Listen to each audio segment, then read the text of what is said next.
One.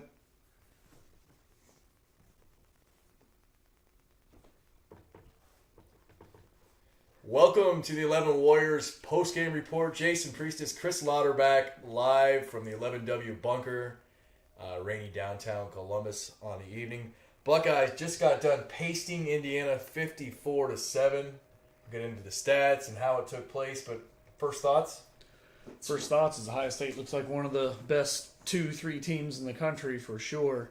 Offense continued to click on all cylinders. Well, not that there was a worry, but coming off a bye week, you got all that momentum, right? Right. I mean, they were just annihilating Rutgers and Maryland, so you want to keep that momentum going, and that is exactly what they did. So first thoughts is the offense looks pretty much unstoppable, and couldn't really evaluate the defense much tonight because of Indiana on 3, 4, 5 quarterbacks or whatever it was. Rolling out the walk-on in the first half. You got to appreciate that. Bucks jumped out early. 75-play drive capped by an 11-yard Mayan Williams touchdown run. Nice to see him back on the field again. Yeah, great for Ohio State. Obviously, Trayvion's the bell cow for sure, but I think a lot of fans want to see Trayvion get even more carries, but as a freshman who didn't play last year, as we talked about at halftime, keeping him fresh, there is nothing wrong with that, but you can only do that if you feel like you got a really good backup. Mayan Williams on that first drive, 5 carries, 38 yards. I think on the night he averaged about 7.5 actually, so you got to feel good about the 1-2 punch.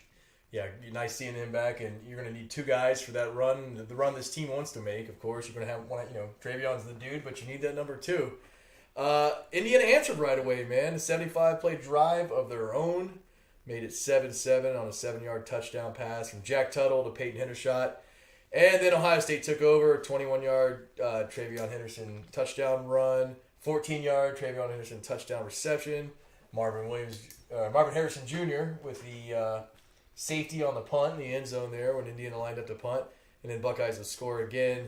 3 more times after that, I think took a 44-7 halftime lead.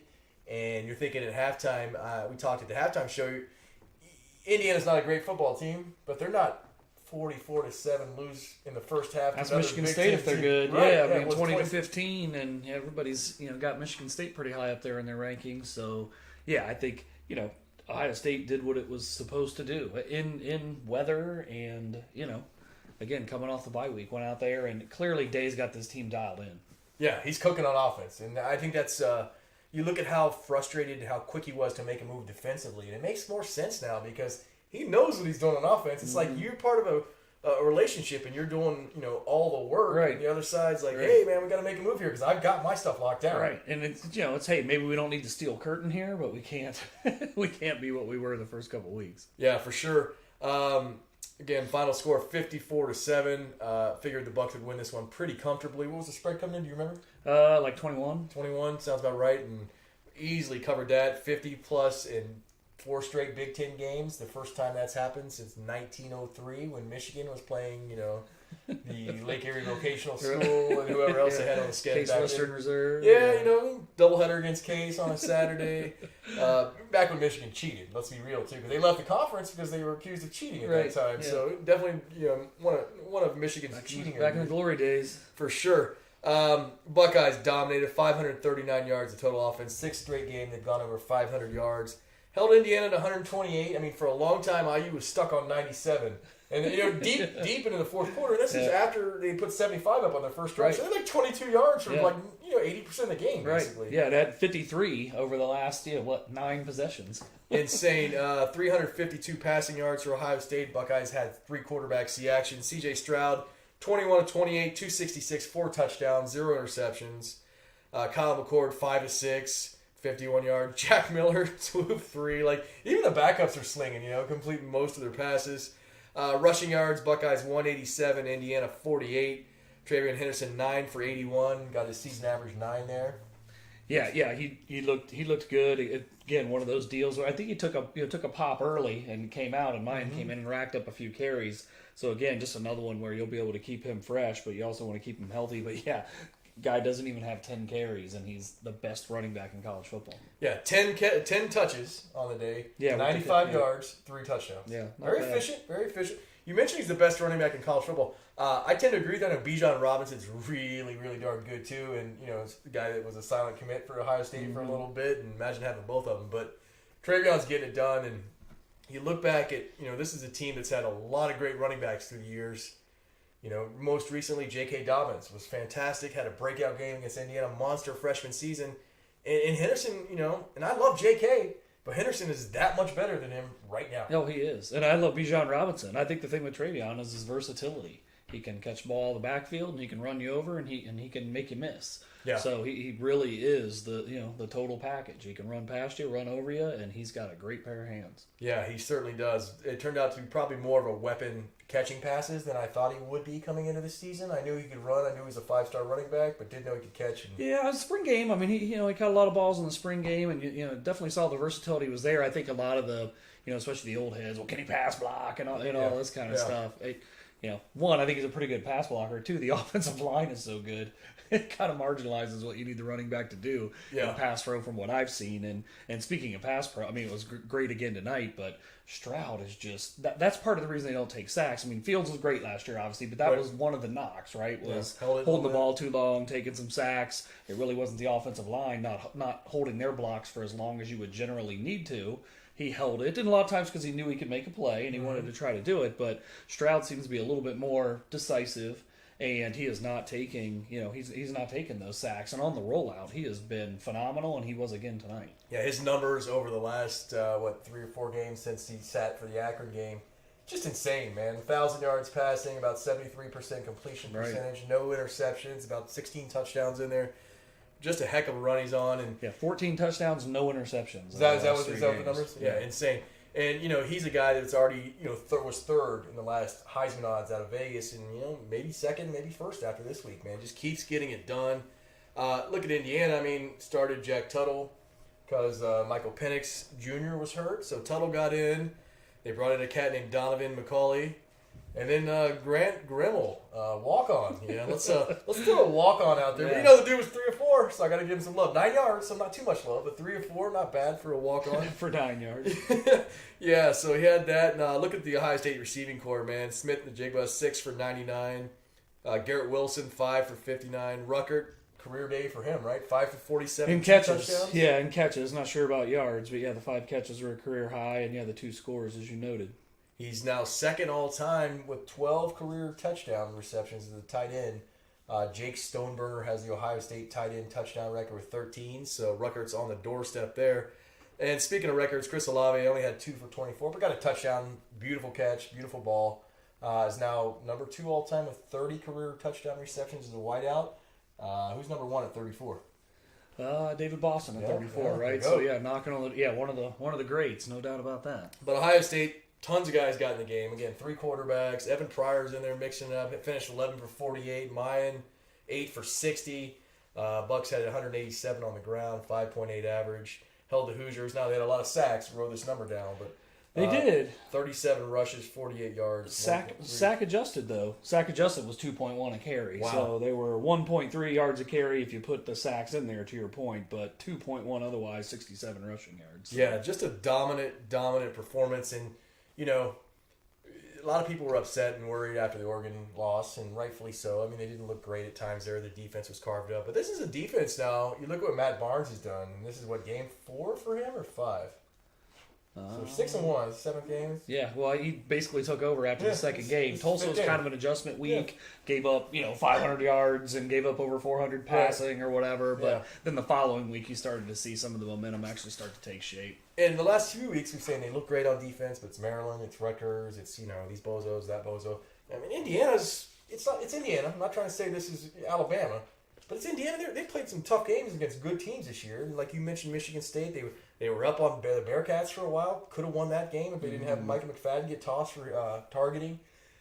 This is a defense that might actually be getting better, man. Kind of flipping the conventional wisdom on your head, because you're like, oh, you can't fix the defense in midseason, can't change your scheme. And they're kind of, they're staying a little bit base, but they're kind of doing that. Yeah, and I think both things can be true. I think the defense is getting better. You would never hear me argue otherwise. I think Indiana also, though, they were in those games probably more of what their defense was doing than what the offense was doing. I mean, they came in only averaging.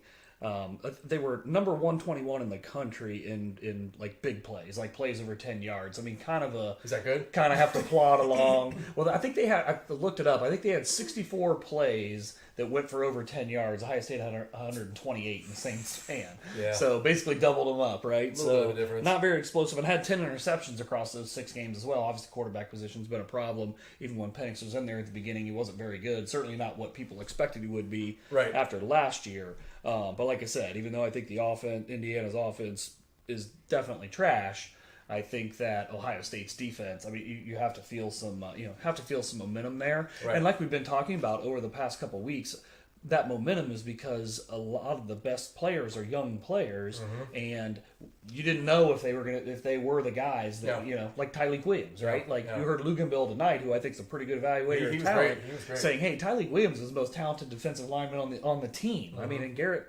Haskell Garrett's out there too, right? Yeah. And that's what he's saying. Well, those guys had to earn their ability on the field. You've seen the same thing with, Cameron Martinez. Or I legitimately was like looking for Denzel Burke tonight because I never even saw him in the frame because teams are just like, there's no sense in even going in that direction. Kid's a freshman, right? I thought Greg Schiano said it well after Ohio State, destroyed Rutgers. He kind of pointed out that, this is an Ohio State team that was kind of finding their way for a while, figuring out who they have. And he mentioned number 32, didn't know his name off the top of his head. He's like, look at 32. That's a guy, they found out who they have. And there's a lot of that going on. That's a scary prospect for a lot of teams Ohio State's going to face down the stretch. Yeah, they really are only getting better. I mean, their trajectory it's off the charts right now. And like you said, I mean, the defense is still what needs to happen. We were talking in between, the second half was a little sleepy.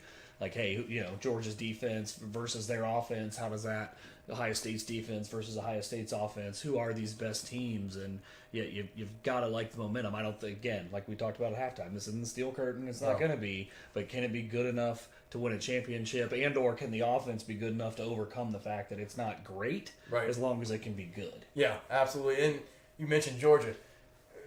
That's a team that's got a fantastic defense, maybe one of the best defenses college football has seen in a long time, especially in this era of offense.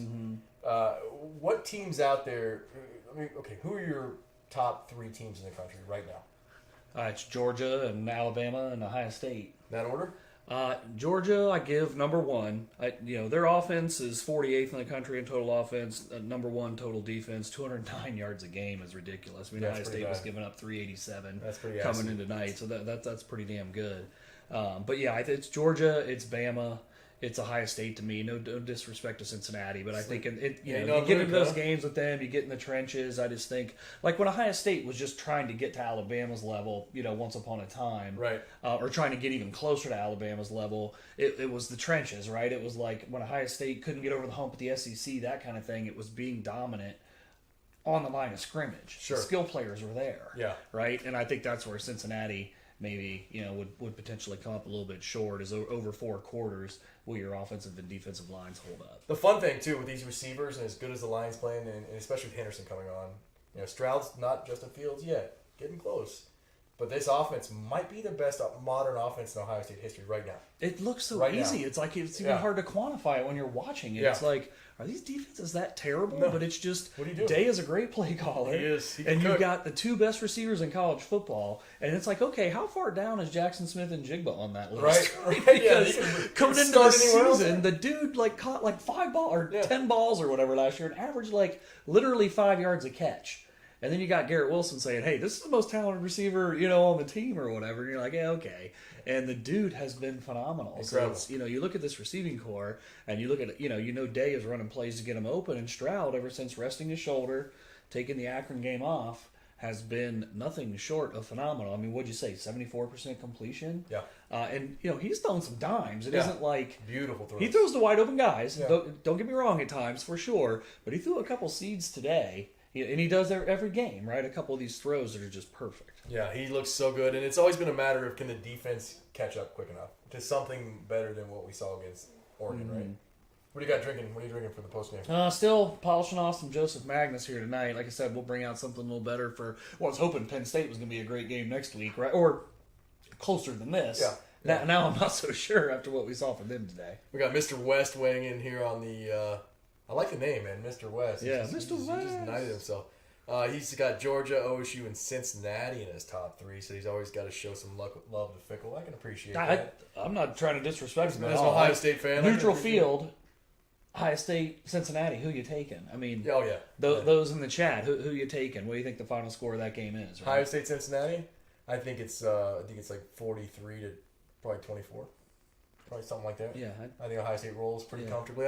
There's after the Oregon game, I was like, there's a lot of teams that are going to just run the ball or pass the ball over this team. And right now, I'm like, we want Georgia. Bring Georgia on because the Buckeyes look, as good as they can look right now. And you touched on Penn State. They're coming to town for that Saturday night banger next week. They're going to scarlet out the shoe. We'll talk about this in a minute. Lost to Burt Bielema today, which kind of sucks. Let's be real. Because, and Clifford just didn't look. I mean, not that he's a world beater anyway, but I mean, he took some shots today. He just didn't look good. No, he didn't at all. And what do you think the line's going to open up for the Cincinnati or for the Ohio State Penn State game? Oh, geez, yeah. I mean, gosh, 13 and a half? I don't know. I mean, that seems like a ton, doesn't it? Man. And that still seems like 16, a lot. Yeah, maybe? I don't know. It's going to be in the teens. I definitely feel confident. I think if it opens at 13 and a half, it's also at home, so you're right. Maybe maybe it goes to 16 and a half by kickoff. I mean, could you see this team winning 46-30? I could see them blowing their doors off. Easily, I think they're going to win by more than 3 touchdowns. I don't gamble. But if it opens at 13, I'm giving some money to put some money on this game because Ohio State's going to just throttle. We have that Nigerian princess. Maybe she's got an online. You think so? You can connect with that? Look at some of these guys, man. I can't get over how well this Ohio State team's playing. The optimism right now amongst Ohio State's fan base, we're seeing it right here on Facebook and on YouTube, people chatting. Calling out Georgia, calling out, we want whoever and we're ready to do it. And this is a team that's come a long way. And fun stat, man. Jesse Mirko, the punter, had a punt today in the third quarter. Yeah. It was his first punt since October 2nd. Imagine being a punter. You don't have to do anything for like 3 weeks. Right. Yeah, that's not a bad gig for sure. I guess coming here, you're probably not going to punt too much. No, you're certainly not under Ryan Day. Tressel. Not going to strain your leg. Yeah, he's dying to punt. Yeah, you punt a lot under Tressel. You're not punting a lot under Ryan Day. Nope. But again, Penn State comes to town next week, and I don't expect that to be close. Michigan State next Saturday at noon. That'll be a fun one to watch. And it's East Lansing. Who do you cheer for there? You Sparty guy that day? No. I'll just watch it. Maybe kind of scout it a little bit. I don't know that I necessarily would have a dog in the fight. I mean, gun to my head, I want Michigan to lose. I want them to lose. It's hard for me to cheer for them. I don't necessarily subscribe to you want to be 10-0 when they come to Columbus, so that it hurts that much more. That's great when that happens, but I'm not. What you have to sacrifice leading up to that and hope that they win. Like I'm just not willing to give that. I want their hopes to get up so high to think they can win coming in.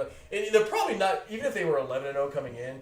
They're probably, let's be real, they're probably not thinking they can win just because the last 20 years. Right. But they're probably like going to bed talking themselves into it a little bit. It's like, I don't know, man, if we can do this and do, those like, look up in there, right? Different things in life. And Elway's in says, should Ohio State jump to number 3 in the next AP poll?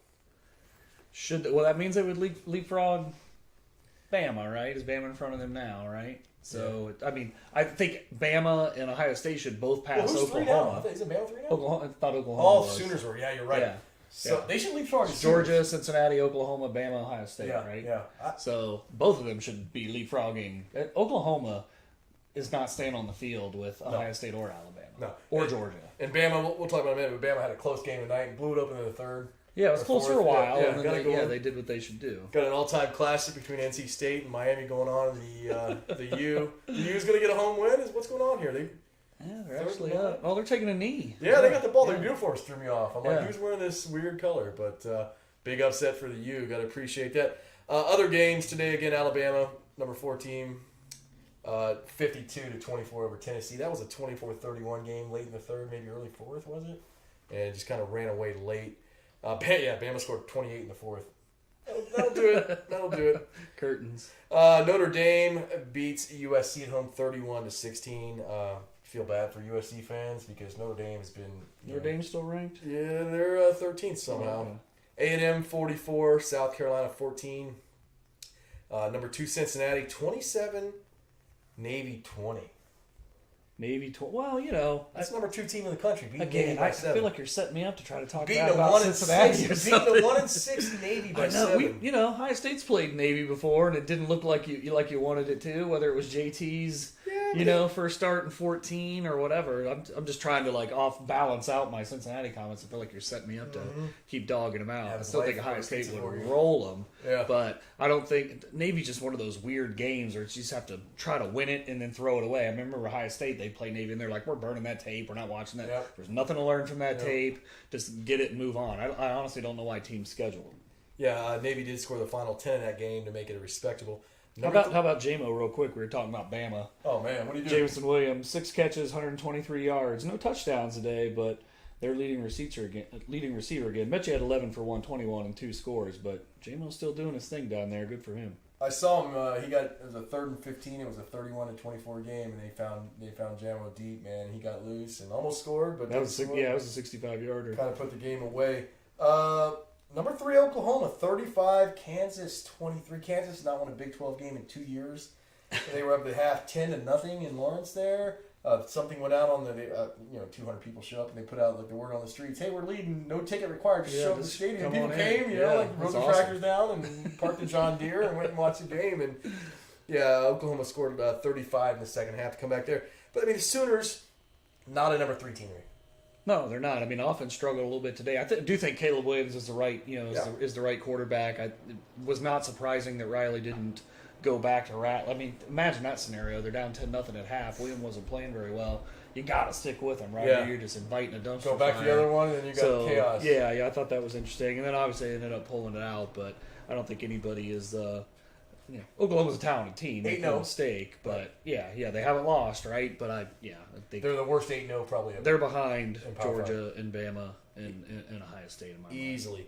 Iowa State, 24-21 upset over number 8 Oklahoma State. The Cowboys fall from the unbeaten ranks, and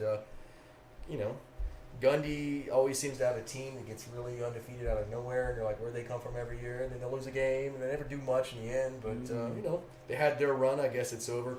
Number 10, Oregon, rallied in the second half to beat UCLA 34-31. You want Oregon to keep winning, or do you care? Or? I'm indifferent, honestly. I think Ohio State, because they've already lost a game, they just need to win all their games. And if they win the Big Ten, they're going to be in the playoff, whether Oregon wins the rest of their games or loses every single one. Number 23, Pittsburgh, 27. Clemson, 17. Dabo's 4-3. Did Ohio State break Clemson? It feels like it. It definitely does. You knew that they might have a little bit of struggles this year, but I think quarterback falling off the cliff was still a bit surprising to me. But certainly enjoying every minute of it. They can't do anything. You watch them. Their offense is completely incompetent. They had 300 yards today of total offense. DJ Ungalelo got benched, the quarterback there. I hope I pronounced that name close enough. He was 12 of 25 for 128 yards and 2 picks when he got the hook. Some Big Ten action. Wisconsin 30, number 25, Purdue 13. So typical Big Ten West fashion. You win a big game, followed up by laying a big goose egg because Iowa beat Penn State, got trounced by Purdue. Purdue gets ranked for the first time in a long time. Wisconsin comes and clubs them down. Badgers get that corrected real quick. Yeah, Badgers scored the last 17 in that game, 17-0 in the second half to win that one. It was tied at the half. Other Big Ten scores. Michigan, number 6, at 33. Northwestern 7. That was in the Big House. Michigan looks decent, but again, I don't know that this is a team that's built to compete with some of the elite teams in college football. Yeah, the offense, they're doing it running the ball. They just really don't have any balance. I was actually surprised. They're 39th in total offense coming in today, 438 yards, but I didn't look up their pass offense, but it's bottom, probably bottom quartile.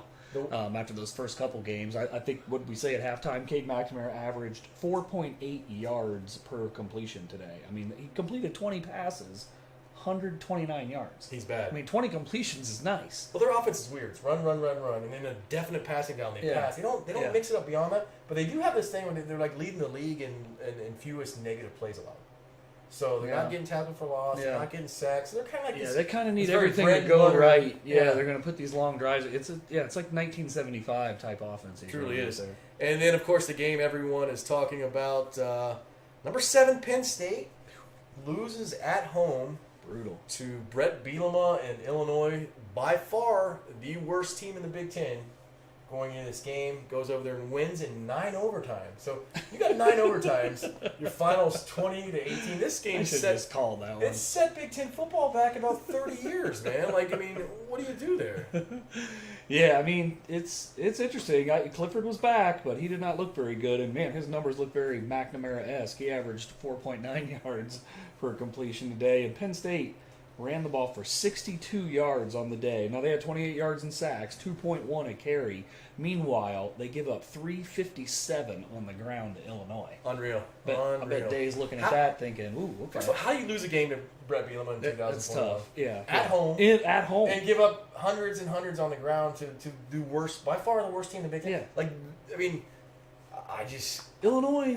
And James Franklin will be like, oh, he's in the running for USC, and LSU might want him, and so-and-so might. It's like, how? This guy's not a great coach. Yeah, he gets talent. You know, he's a good recruiter. Feels. I mean, I don't want to insult Cooper because he doesn't even win as many games as Cooper, but he recruits. Cooper doesn't seem. We know about his clock management stuff is what Twitter was invented for, is clowning on that. But you lost to a team that completed 8 passes against you. Illinois was 8 for 21 for 38 yards through the air. Unreal. And 1 in your house. Unreal. So, I would take, you mentioned Cooper and Franklin, I would take Cooper 100 times. Absolutely. Just a comparison I'm saying of, like, you get the guys, you got the Jimmies and the Joes, but the X's and O's are like a huge struggle. Yeah, the worst game manager probably in college football. And also now he's Bielema's bitch. I mean, let's be real. Like, you lose at home to Brett Bielema, like, where do you go from there?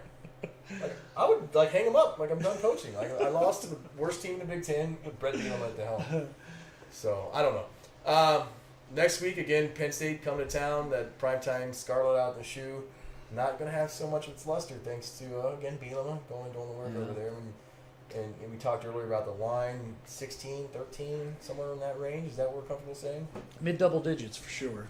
And you think they covered easily? I do. I mean, you hammer that if you had money to put on it? I would. I can't imagine them winning by less than 24. Wow. I mean, especially at home. I just can't see it. Oh, and they're wearing the scarlet.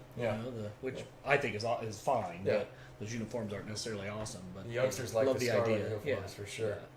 Yeah, well, we'll be back next week. Thanks for tuning in to the 11 Warriors post-game report. Jason Priestis, Chris Lauterbach signing off from the 11.